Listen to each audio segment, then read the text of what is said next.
All right, what's up, everybody? This is Enlightened Masculinity Podcast, which is just what I title my show when I go live, when I'm streaming. Let me make sure it's connected to the correct microphone. It is. All right. Now, I'm Yogi Chris, PhD, founder of Ninth Form Yoga, and I'm streaming this to my Ninth Form Yoga YouTube. So welcome if you're watching on that YouTube. I see there's a few of you. I'm also the director of Base One here. You know, this is Base One, IMC Base One, where we do all the operations out of. Arashti Bazar lives with me, my mentor, and I get to practice yoga every day. So I've developed my life in a way since I got into yoga to fit my practice in and keep doing it. And when I finished my PhD, I knew that I was being pulled in different directions. Like doing the PhD work was a lot of desk work, a lot of computer work, meetings and things like that, teaching classes. A little bit fragmented schedule all over the place. If you ever took college classes, they're at like weird times sometimes. And there was a lot of flexibility. Like I could really arrive late. I could work into the late hours. And that was convenient for practicing yoga because I could practice whenever I needed to. I didn't have a strict discipline as to what time I would practice. I just knew that I needed to practice every day. And I would burn out and stop doing it. And then I'd pick it back up again. And eventually that kind of smoothed out. So I didn't really ever, after a few years, I didn't need to take time off of doing yoga. I never burned out. I just didn't do as much. And I developed and I learned for other systems from other guys. And, you know, when I had kind of psychic experiences doing my yoga practice while I was still an engineering PhD student, I realized after so many of those that I was like, I just can't do the engineering stuff professionally. I'll finish the degree, but it's not. Now I have the language, but so I didn't have this language back then. But let's say in current language, the engineering was not tapping me into those abilities. It wasn't tapping me into my intuition. It wasn't tapping me into hardly anything except a bunch of like head theories and stuff. And I knew that it would be a different beast outside of my PhD, that I'd have that regular job. Even if it was like a higher echelon job, it would still be like a regular job on someone else's clock. And I didn't know if I would keep up with my yoga practice, but I also knew that that work behind a computer and dealing with those kinds of people was just killing my creativity, killing my essence. I was already becoming so docile. I mean, I raised by a military dad and went into wrestling, college wrestling, and then, you know, got through my drug period. And then yoga was just relaxing me and releasing stress and loosening me up. And I was already, you know, even guys that are like tough wrestlers, football players or whatever, fighters, they are still pretty weak-minded, most of them, by and large. Like 95 to 99% of them are going to be weak-minded dealing with women and in relationships. They may start off strong, but they're just going to erode away like every other guy does. And, you know, when I saw a rigidity in my personality, I saw inflexibility, stiffness, inflexibility in my mentality, inflexibility in my creative use of language, inflexibility in my understanding of female's perspective going through life. I had to study. I had to learn books, lectures, videos, different, you know, just different perspectives on it. And not just any different perspectives. They needed to be perspectives from people that knew what they were doing, that got results, that got other people results. And when I was finishing my PhD, I realized that I just need to, if I want to keep really practicing yoga and deepening this blissful experience that I get when I'm so relaxed, you don't even know. You don't even know. You don't have a reference. I guarantee it. Most yoga practitioners don't have a reference because they practice like garbage. They don't breathe very well when they're practicing. They don't have a depth of, just a second. They don't have a depth of awareness when it comes to their posture, bones, joints, things like that. So they're really tearing themselves up and they start getting pains and then they stop practicing because it hurts. And that's just not good practice, you know?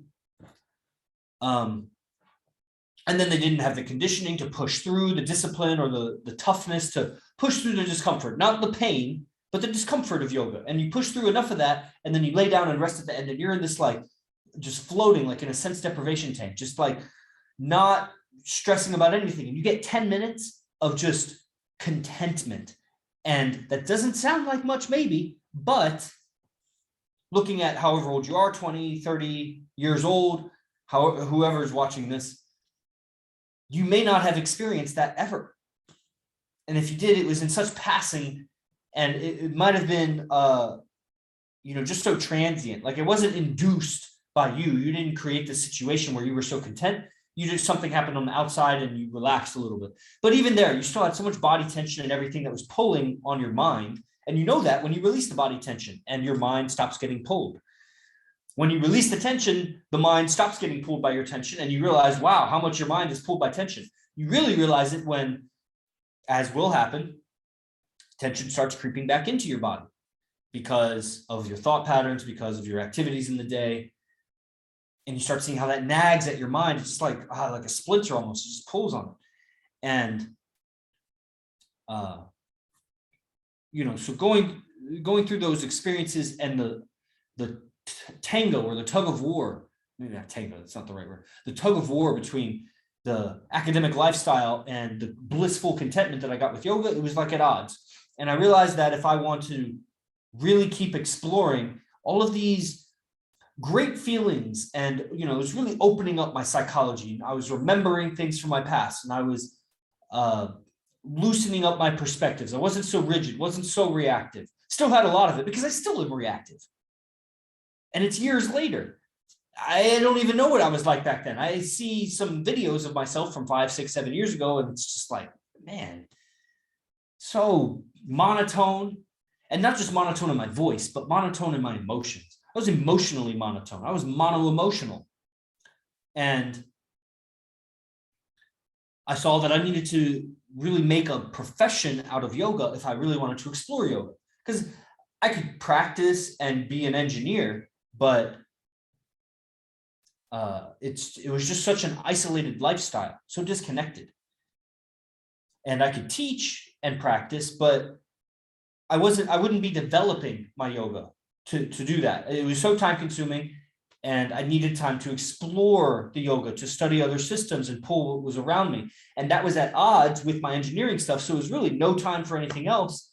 And of course, then there's the mating agenda, the genetic agenda, like find a mate, be happy, friends, tribe, all that stuff that, if it was my engineering tribe, they were so non-spiritual and ignorant. If it was the yoga tribe, they were so weak and couldn't stand for anything except communism. And, and you get in a relationship with a girl and she's like-minded with you, but if it's just you and her versus the world, it's still a really weak tribe. And then she's going to manipulate you because every time she disagrees with you, it's just going to pull on you. And you got to face either leaving her, she leaving you, or succumbing to her ways, her will, what she wants. That's the plight of monogamy. That's why guys in monogamous relationships keep eroding. They don't want to lose that female, that access to that. It's much more difficult for a man to seduce a woman than a woman to seduce a man, at least sexually. It's very, very, very difficult for a woman to seduce a man for long-term commitment. If he has any value. I mean, he could seduce a low-value man. Maybe he looks handsome, but maybe he makes money even. But his mindset being so weak, seducing him for the long term is not such an achievement, because just look at what are his options. Can he get other women? If he can't, then you have a low-value man. And if he can, well, that's what the examples that I was seeing as I was developing later in my PhD, deciding, I'm going to go full-time yoga, because that, even though that's going to be a hustle or it's going to be a lot of work, at least I'll be in it. I'll be like just fingers in the dirt, like working with yoga, talking with yogis, like teaching what I practice, like developing my, all the systems around it. When you have to write down what you know, take pictures of what you know, document and promote what you know, you get to understand what you know a lot better, versus if you're just like by yourself doing what you know, but never telling anybody about it, you'll get kind of superstitious with things. When you see what you do for yourself played out in other people, and you teach it to them and watch them do it, you see how some things that worked for you didn't work for them, or how you may be explaining things a little biased and you need to change it up so that it works in another human. So I just saw there was so much of what I wanted, the ability to communicate and transmit these good feelings and everything to other people that were seeking it, that it was worth the pay cut from whatever I'd worked as a PhD engineering to, doing my passion. That was worth it. And it gave me the ample time to practice. Like there was no taking away from my career to practice yoga. My career was yoga. So maybe it's still possible to over practice and not work on your business, but at the very least I could record my yoga practice, take some snapshots, post it on Instagram, and there, my yoga practice now helps promote me. That wouldn't work as an engineer. And I started, this is going to change the subject slightly. I started reading books when I was 23 years old. That was the first book I ever read. And it was a textbook for environmental science. And I continued, I read some more books. Then at some point, maybe around 25 or 26, I read like my first psychology book or whatever. It was about like passive aggressiveness or whatever.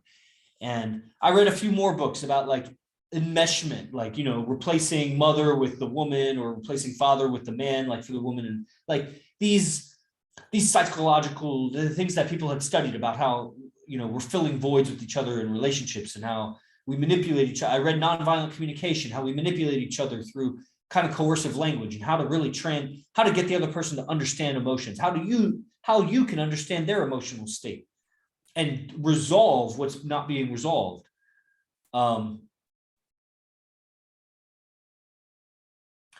each book I read evolved me more mentally. Whereas I was studying, and I mean the psychology book. The engineering books evolved me also, but it evolved me away from being able to relate with other people. I was only able to relate with people also fascinated in that subject. And even there, I was limited by my ability to understand their emotions, because if they're frustrated, not understanding things, I need to understand that. If they're bored about this subject, I need to understand that. If they're enthusiastic about this subject, I need to understand that. There's just like skills of communication that would have helped. It just wasn't the subject of engineering. So there was definitely no training there. But each psychology book I read pushed me forward, and I'd have so much to talk about. I'd want to, as soon as I read the book, I'd want to tell everybody that I was talking with about, the insights that I had through it. And, it made sense. It made the world make so much more sense. Each book. And then I found different teachers and I was listening to their lectures, and each lecture was like, whoa, everybody's got to hear about this. And I would want to tell everybody, and very few people were ever interested. And it was just so interesting. It was probably a lot to do with my ability to communicate it. Maybe I was off-putting how I would communicate it, but each thing was so elevating for me. And I felt so much elation. And it was like, man, how can people get by without knowing this information? How could they not get excited about this information? Well, let's fast forward a little bit. And so many books and lectures later, I started reading at 23, but in the meantime, I've read many books and listened to many lectures, many lectures, taken hundreds and hundreds and hundreds of pages of notes. And I've done hundreds and hundreds and hundreds of podcasts, streaming, talking about it. Probably many of the things that I've talked about overlap. Like I've probably repeated myself many times. So it's not like I have hundreds of hours of like original content, but I probably have a lot of original content, original insight. And, to the person that wants to get started on this path, it's much, much longer than it looks when you get started. And the hard work put in, and when you level up in your awareness about communication and emotions and relationships and female psychology, male psychology, that hard-earned progress that you achieve is not valued very highly by other people. They don't value it. And when you resolve a conflict, they don't think it's because you worked so hard to get better at communication. They think they did it. They didn't do shit. And so you'll be interacting with tons and tons of people throughout the rest of your life as you develop in this stuff. If you develop in this stuff, I mean, we have free people on YouTube or whatever. Maybe you haven't done anything. Jack shit. You maybe just listen to me, and that's great. That probably still levels you up. But you won't be appreciated for the growth you've made and the hard work it took to get there. until someone behind you starts on it and does it. And then they see how far and how long it takes, and they'll appreciate you. But then they'll go through the same obstacles of people not appreciating their growth. The distance between you and your past self, when you've done mental development, communication development, mindset development, self-image development, is great. It's tremendous. It's very hard to reproduce so easily in other people. It's real work. And, just like you look at somebody practicing yoga and they put their leg behind their head effortlessly, or a gymnastics person and they go into that handstand so effortlessly, or the soccer player kicks the ball and makes it curve and it's so effortless. And you think that's so easy. They make it look so easy. I could do that, just a little bit of training. A week later, you still can't do it. A month later, you're not even close. 10 years later, I still can't get my leg behind my head so easily. And it's like, man, all the hours of stretching or practice or whatever, it's invisible in the final feat. All I can do is just sit back and be awe-inspired by it and, maybe be motivated to start on that path. But you got to have some serious soul, inspiration to stay on that path, or you're just going to be a dabbler for like 6 months or 12 months or whatever. In this line of work, what I do of spreading the good word about, the remedies that we have for the ailments of relationships, the cures, the antidotes we have for the virus of feminism and socialism. I kind of forgot where I was going with that.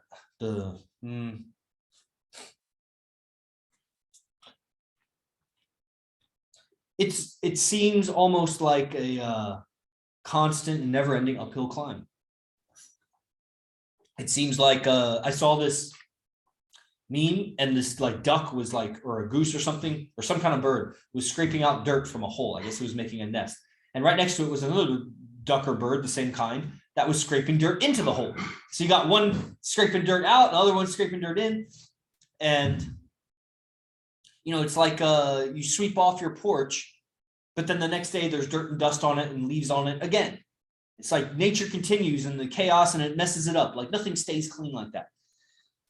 And, you put out the good word and the good message of these things, and there's the people, they're just always in disbelief, and there's always naysayers, and the same people they're naysaying, and there's no convincing them really. It's showing by example and giving them an option to join. And when they join, it's continually encouraging them, but also making them aware of the difficulties of this thing. The mental development is real, and it's a lot of distance that you got to make between you, where you want to go, and your current self, or where you are now and your past self. If you could see that distance, how long you've been on this. Each piece of information can be life-changing if it's like, really good piece of information. Like what? Like acknowledge when someone talks to you, when someone says something. Even just the other day, one of my housemates who's heard that datum 100, 200 times, acknowledge somebody's communication. I say something to him, he doesn't say anything. He's on his phone. I say it again. I'm on my meeting. I got people online. I say it to him again. He doesn't acknowledge. I was like, hey, acknowledge. He's like, I heard you. And I was like, acknowledge. He's like, I did. And I was like, no, you didn't. Because what did I just say? And he didn't remember what I just said. It was like, you weren't paying attention. You didn't acknowledge. Just understanding that acknowledging people when they communicate to you, just some sort of acknowledgement. Yeah, right. Like anything that lets them know that they've been heard is going to push all of your communications a lot further than if you didn't do that. And it's one datum. So many other datums. The sound, like, I don't want to teach it right now. This is a free podcast, but each thing moves you forward and will affect all of your relationships. If you apply acknowledgments to your girlfriend, to your employer, to your mom and dad, to the neighbor down the street that says hi, and you say hi back and actually acknowledge. If you do that, every one of your interactions will change, will move forward. And if you do that day after day after day, a year from now, you'll be in a totally different position just because you're acknowledging. What opportunities will come to you because you acknowledge? And it's one datum. 10 years from now, you'd be in a totally different universe, be in another dimension. So start adding in hundreds of techniques and applying them. And you may have a high standard for yourself where you don't, you don't think it's happening fast enough, soon enough. But I'm telling you, when you circle back around to people from high school or college or people that you left behind on this journey, and you see how little they developed, you'll see a distance between them and you where they may have been equal with you. They may have even been ahead of you back then. But now it's just absurd. So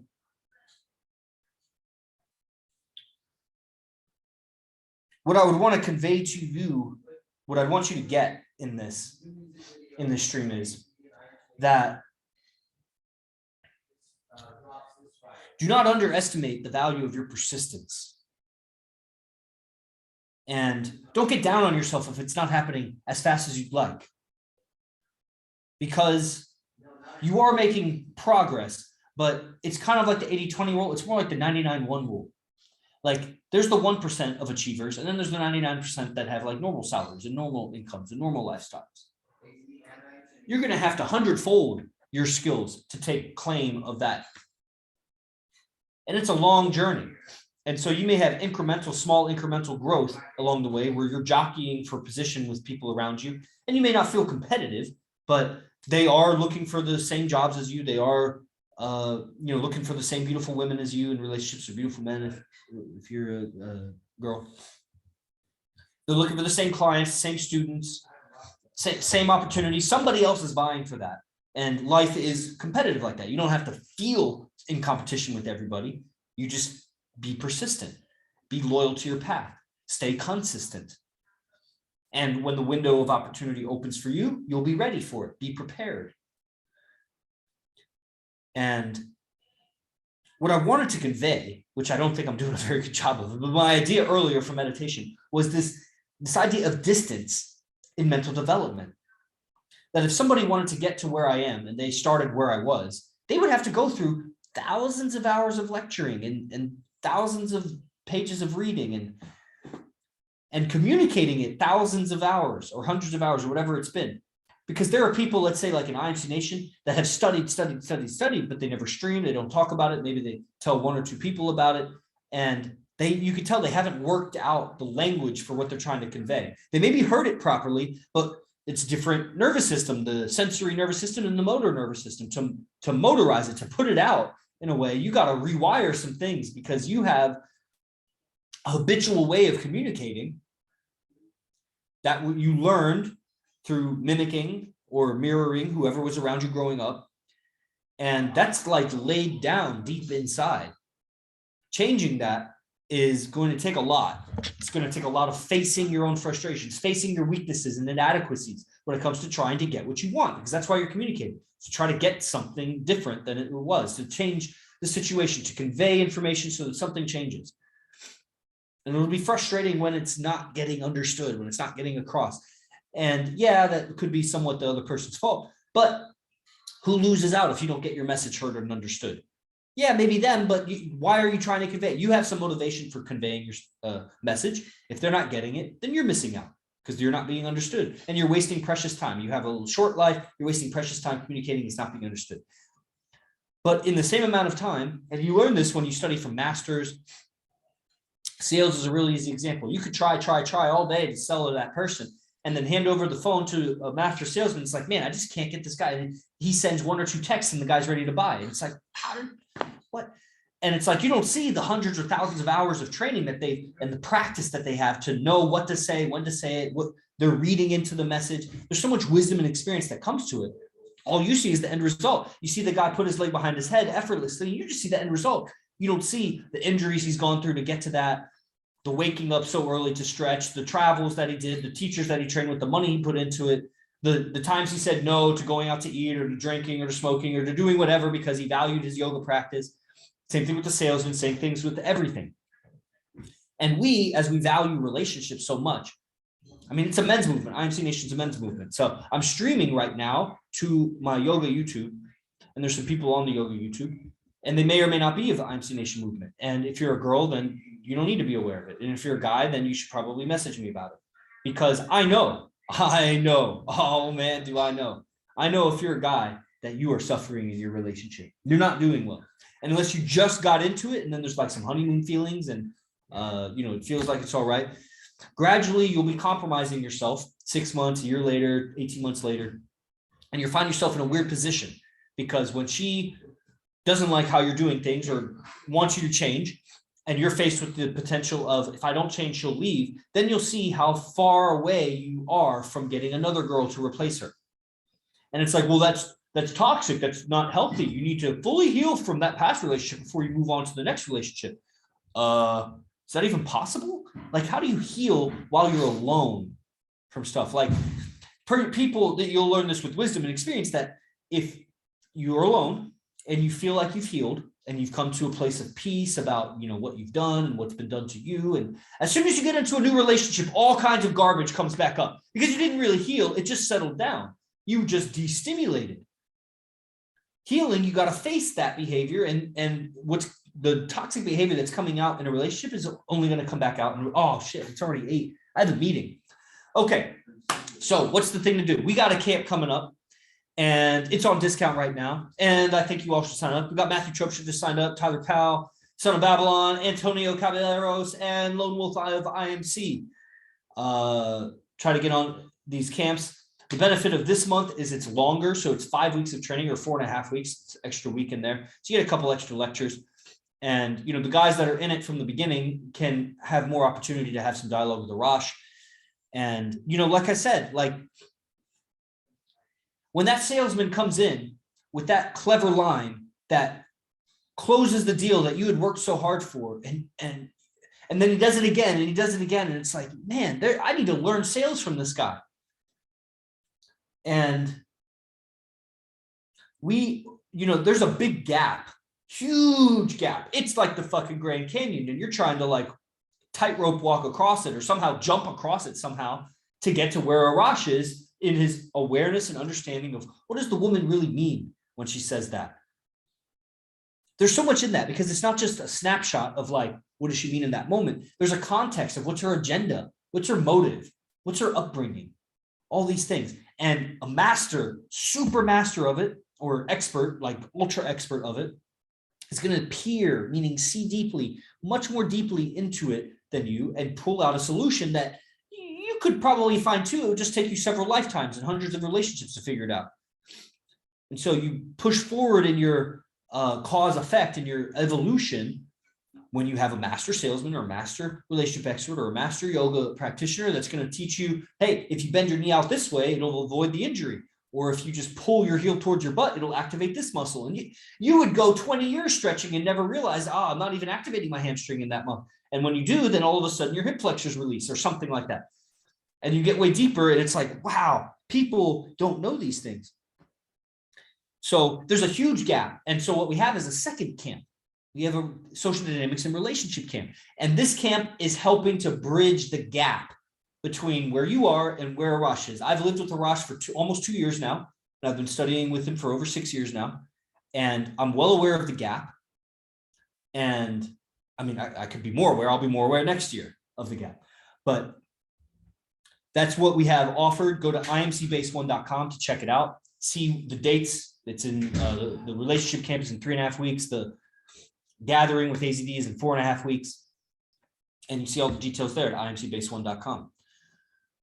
So I guess that's the message. I could keep going, but I have a meeting with Oracle, the Oracle of IMC Nation. So I'll go to that. And as always, I appreciate the live audience. So I hope it was worth it for you.